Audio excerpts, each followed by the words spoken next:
In most of my videos, I've been talking about one particular stage of the opening of the key spread. There are 5 different phases of the opening of the key spread.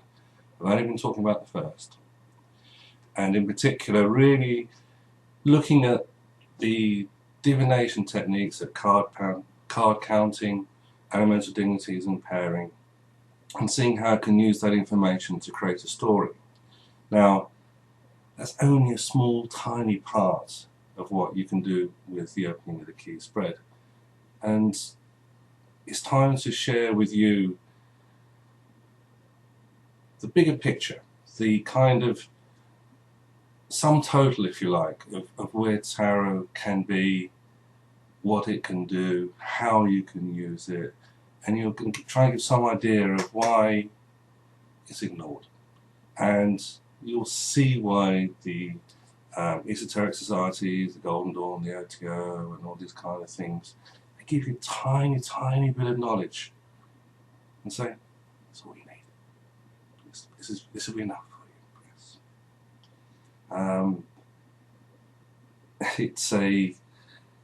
It's a fascinating area. I've spent years trying to understand these things, and part of the problem is that within the 5 stages of the opening of key spread, you can break it down into 3 basic areas, these 5 stages. The first stage is you have the 4 elements, fire, water, air and earth, past, desires, worries and the future, and cut them into 4 piles, and you can analyse things that way. And that's basically, within those techniques of card counting, pairing, elemental dignities, and technical knowledge of all the attributes of the tarot cards, you can actually generate everything that goes into the other 4 stages. So that's why I focus on the first stage of the opening of the key spread. The next 3 stages, you have the 12 houses is the second one. The third one is the 12 zodiac signs. Then you have the 36 decanates, and then you have the tree of life. Now, those the second, third, and fourth houses, zodiac signs, and decanates. For years, I was kind of thinking, is it just because the Golden Dawn didn't know about astrology? But it's not true, because Aleister Crowley was an accomplished astrologer. He knew his stuff. So why, as an astrologer, you wouldn't separate out those 3 things? They're all integrated into one. What is it about doing that, breaking them into 3 things? Because it's a stupid thing to do. Doesn't make sense in astrological terms. Why would you do it? This did me for a long, long time. I had a lot of trouble trying to figure these things out. And then, of course, you have the opening of the tree of life, which is very much a kind of, it's a weird thing, because why would you put that last? Because, you know, the whole thing about the secret societies, the magical societies, the OOTK, the Golden Dawn, Argentum Astra, and all these other kind of offshoots, the tree of life is the fundamental kind of glue which structures in. And of course, if you study tarot in any detail, you know that you can place the major, minor and court cards on the tree of life. So you would think, wouldn't you, that the tree of life would come first. It doesn't. So the reason I'm giving this talk is to give an overview and understanding of how the tarot is greater than the sum of its parts, and in particular it's bigger than intermagical societies and the use of the tree of life. Because the only reason you have the tree of life is a grade structure. You start at the bottom, well, below the bottom actually. You're very lucky to get to Malkuth, then you kind of work your way up. People very rarely get past the Titulus point, Deptus Major, Deptus Minor. It's good enough. People beyond that, you know, they're kind of God basically, and you know, the people that run these things, you know, they become Sissimus or Magus or Templar, things like this. Actually, if you want to guarantee that you'll reach those top stages, it's very simple. You create your own magical order. Say you've had a message from the Divine Chiefs. set it up with your mates, and you give yourself those titles, and anyone else who joins starts at the bottom and works their way up. Of course, merit should come into this. I somehow doubt it. So, there's a cynic's view. So let's kind of, before going into why the opening of the key spread is structured as it is, let's just see what one particular Tarot Master says about the whole thing. Here we are. Book of Thoth by Aleister Crowley. Okay, so, and page 249 of this one, here we are here. This is the opening preamble to the opening of the key spread. And he says,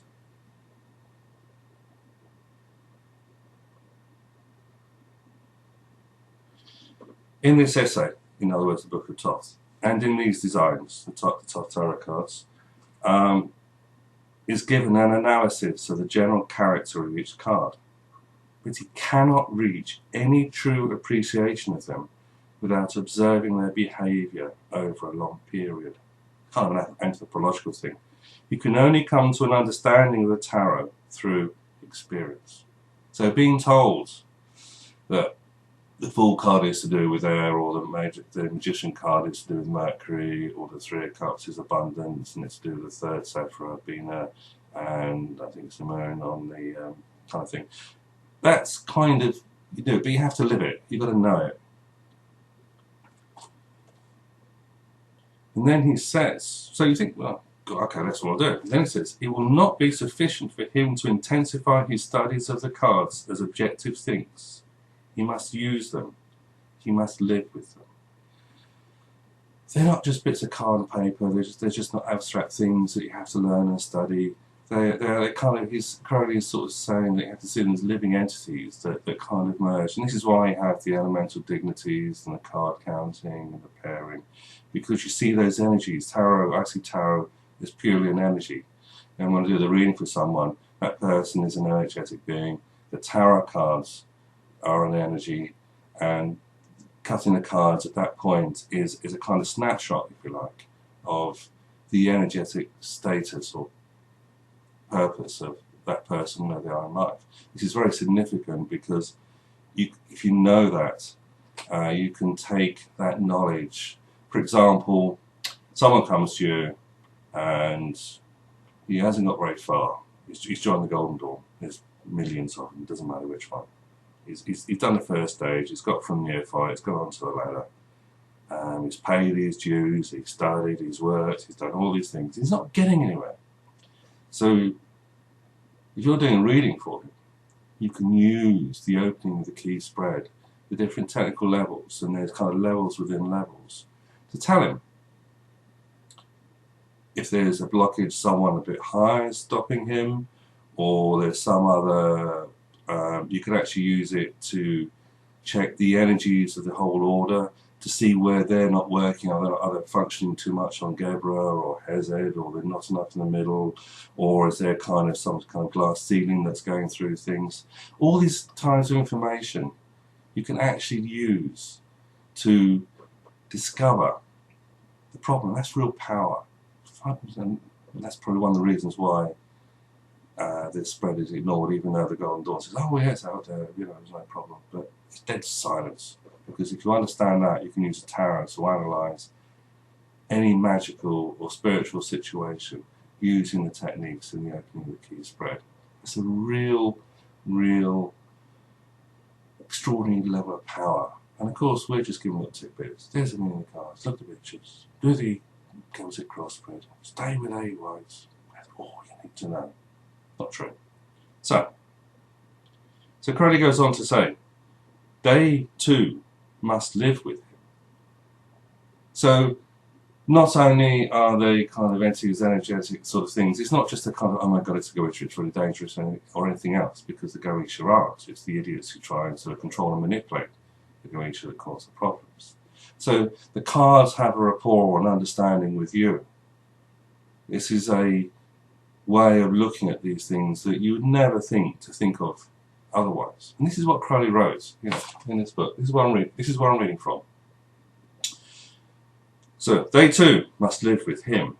So it means that all the aspects, the devil, the tower, the two of cups, the nine of swords, all the good ones, all the bad ones, all the indifference, the court cards, every part of the being of the reader resonates in some way with the tarot reader. That takes a lot of work. And again, you don't get it from the meaning of the card, the attributions, the pictures. Okay? Do some spreads. A card is not isolated from its fellows. So all cards interact with each other at some level, which is, again, you have the techniques of card counting, elemental dignities, and the pairing to give you that indication of structures of how those cards are interacting with each other. The reactions of the cards, their interplay with each other, must be built into the very life of the student.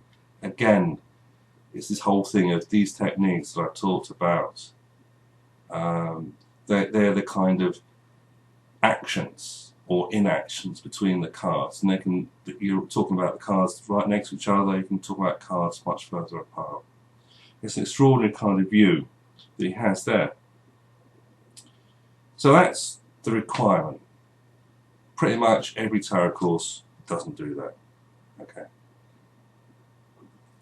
So then Crowley says, then how is he to use them? So this is, you've got to be able to do that. If you can't do that, then you don't even know how to use them. It's that deep. And Crowley asked the question, how is he to blend their life with his? Their life with his. The life of the tarot cards with his.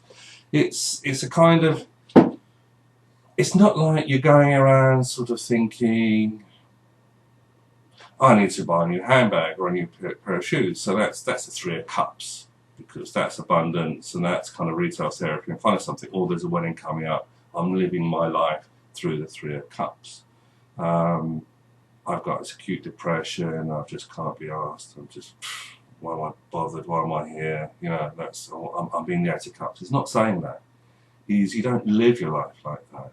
But when you're reading the cards, you're reading the cards as a living kind of tableau that's interactive with you, your clients, and the cards within themselves. And just so many levels, all these things are going on. So he says the ideal way is that of contemplation. I mean, this is kind of, the last 2 or 3 years I've actually spent entirely deconstructing the tarot, reading Crowley's writings, reading the Golden Dawn, dissecting, seeing where they're telling you not to look or just ignoring things. What is it? Why don't they want you to know these things? Just going through the whole system. It's a lot of hard work because you have to sort of understand the Golden Dawn. I'm not in the Golden Dawn or the OTO or any of those things. I just find the stuff, and if you think about it and analyze it and work it out, all the information is there. You just have to know it's there and understand what's going on. And then you have to deconstruct, reconstruct, pull it apart, try it another way, until eventually you kind of get this idea of what's going on. So, he says the ideal way is that of contemplation. Then it says, but this involves initiation of such high degree that it is impossible to describe the method in this place. So there is a method. And he's saying, well, you have to go through, top of the tree, Ipsissimus or Magister Templi, something like this. Only if you're the head or master of your esoteric, occult organization, magical society, will you be able to have this knowledge. He also saw, of course, in the Book of the Law, it said abrogate all rituals and all these kind of things as well. So it might have been the case. It isn't now, and what I'm trying to do, and which is why the OTO and everyone else just loves me, because they can't say it, so let me say it. So, nor is it attractive or suitable to meet people. The practical, everyday, commonplace way is divination. So, why do you meet people? You meet them for social things, you meet them because obligations, family, you know, the police, you know, because you're a criminal or you're reporting a crime. You're interacting with life, and then to get things done, you need to deal with people. And it's the same with tarot. You can use tarot and its whole magical and mystical and other levels that quite frankly aren't discussed, and it's hard to talk about to myself sometimes, are all there. But in order to do these things, you have to interact with the universe, and the universe is this representation of the tarot. So here is Crowley sort of saying, well, yeah, those are hard things, but the most practical and commonplace way is divination. Divination is to connect with the divine, it's the root of the word. So, fortune telling, that's another word. So, kind of everything in tarot, everything that, even the Golden Dawn and the OOTK, because when I talk to people, these people, they join these organisations because they want knowledge, they want power, they want to be magicians. But they don't understand that the tarot has this too. And the tarot is huge, far bigger than anything can have with just the tree of life. So here is a kind of overview of what the tarot is and how it's understood in a very high spiritual kind of thing from Aleister Crowley. The next stage, I mean, I talked about the opening the key spread in my written book, The Tarot and the Magas, and Beyond the Celtic Cross, which go into the techniques of divination. But now, to understand, people want to know about the other stages, but if you without this kind of overview or understanding, just on this level, those other stages don't make a lot of sense. It's time to have this knowledge out there, and in the next video, I'm going to talk about why there are 5 stages and what they're really about, so you can understand them to take things on to the next level.